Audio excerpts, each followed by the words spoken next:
What is in my camera bag for 2019? Let's check it out.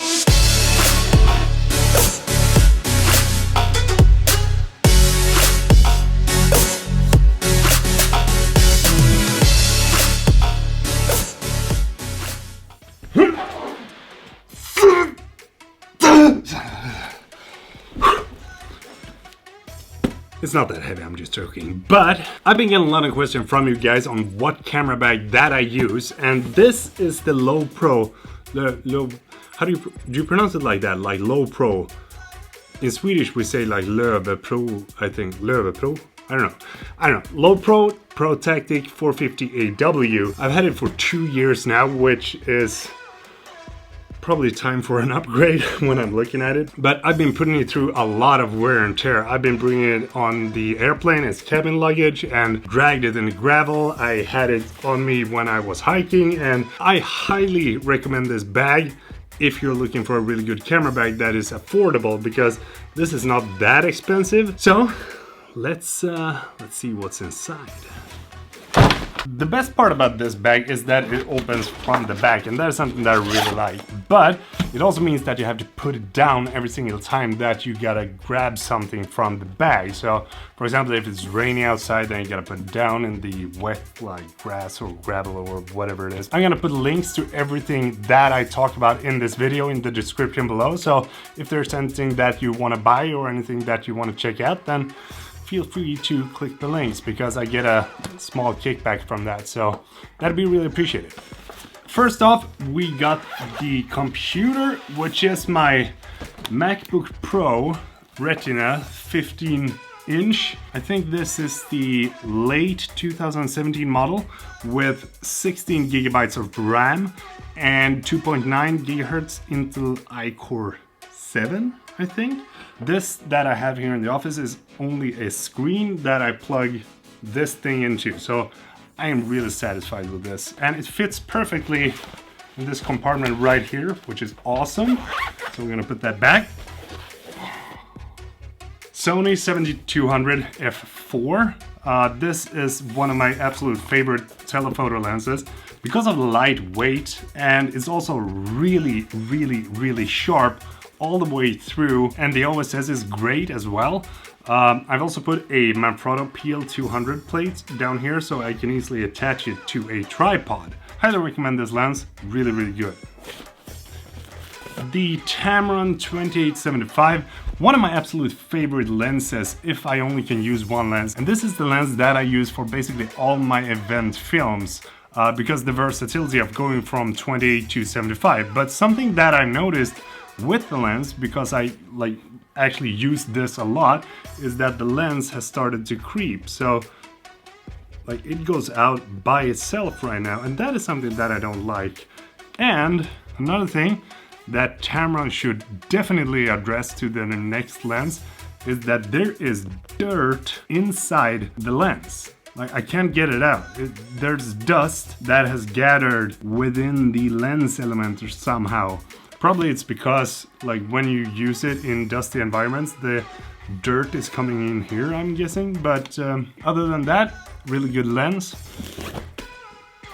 Here we got the DJI. Now we're gonna say it in Swedish. I am really satisfied with this drone. I didn't actually upgrade to the DJI Mavic Pro 2 because I think that this is such a good drone, and I didn't think the upgrade of the Mavic 2 Pro was such a huge deal when I compared the footage watching different YouTube videos and stuff like that. And I think that the quality that you get for what you pay for this drone is just amazing. So I'm really satisfied with it. I'm gonna keep it until probably the DJI Mavic Pro 3 is released. Then I usually carry 2 extra batteries with me. I'm gonna put it back. ND filters for the Mavic Pro.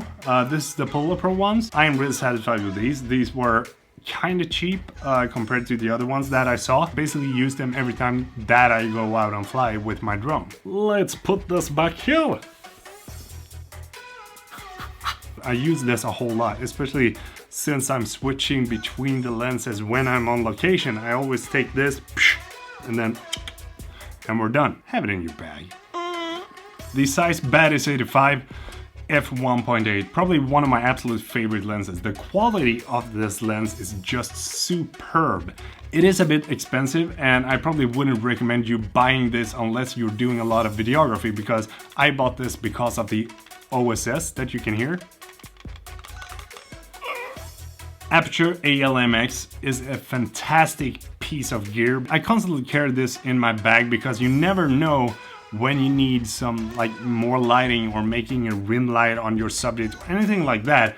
And this is a really good thing to have because the size of it is super small, super portable, and really, really bright. So I highly recommend this, and you can check the review that I did on this particular light right here if you want to do that. Here we got the controller for the DJI Mavic Pro. The Sony A7R III.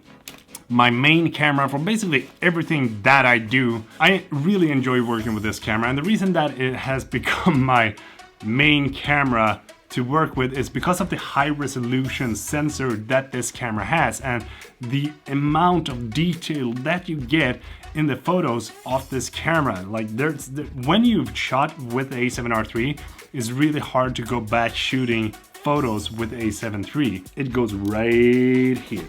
ND filters. I always carry these variable ND filters, and these are the ones that I use for all my videos when I'm outside. This is the JJC ND filters, which are going from ND2 to ND400.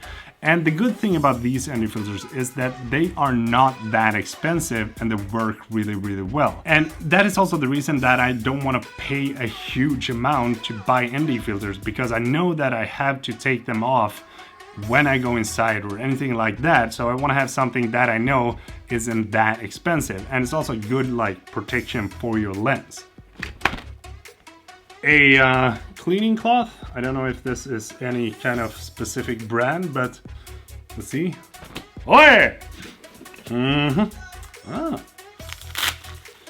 The Think Tank SD Pixel Pocket Rocket. I don't know why it's called a rocket, but this is really good. This is a really good place to store all your SD cards that you're not using, or for example, the system that I got, that I put all my full SD cards when I'm shooting for clients up here, so I fill from left to right down, all the way down. Really good to have all your SD cards gathered at the same place. This is the Mirfac Cube Light.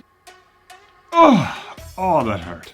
As I said before, you can never have too much light when you're working with photography and videography. This is probably the most important thing that you can invest in. This is storage, and I bought SSD drives. They cost you a kidney, but they are so worth it because there's no mechanical things that are spinning inside here. There's nothing that can stop working if you're dropping it when you have it plugged into your computer. So when I buy anything that is going to be portable, I go for the SSDs. So I got a total of 2 terabytes with me at all times. Here we have the circular polarizer that I barely use in the winter. I do use it a whole lot in summer, so it's really good that the summer is coming here in Sweden. I just basically keep it in my bag if I really want to use it or if I need it for something. Let's see. The ND1000, this is a pitch black one that you can shoot basically long exposure shots in the middle of the day. An extra Manfrotto PL200 plate, and you can never have too many of these. The good thing is that you can take the ALMX and then you can just screw this on here, and now you got yourself a light that you can put on a tripod. Oh, my old buddies. These are basically 4 or 5 years old now, and I've been using these a lot. They do have Bluetooth, but you can also plug them in with a regular 3.5 millimeter, which is super nice. And they've held up for 5 years, and I do not feel the need to buy any new ones because I really like them. I think they're really, really good. The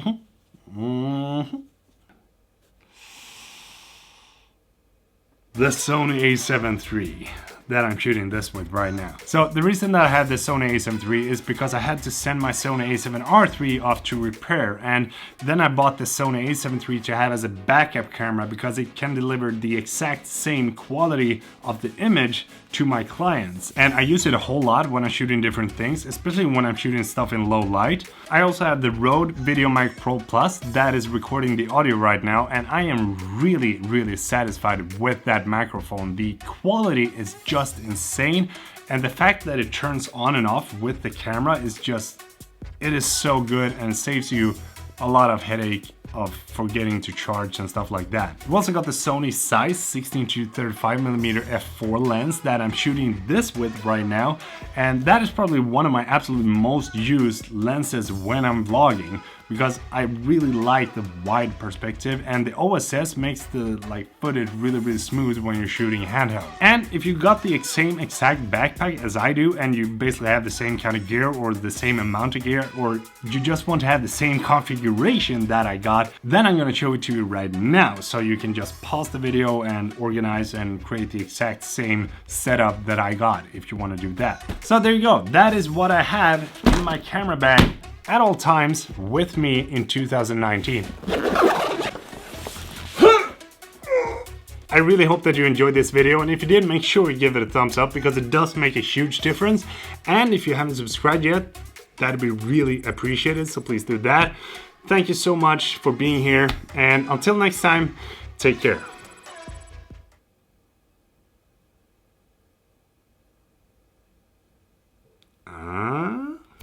Got you. One more time. All right. See you in the next one.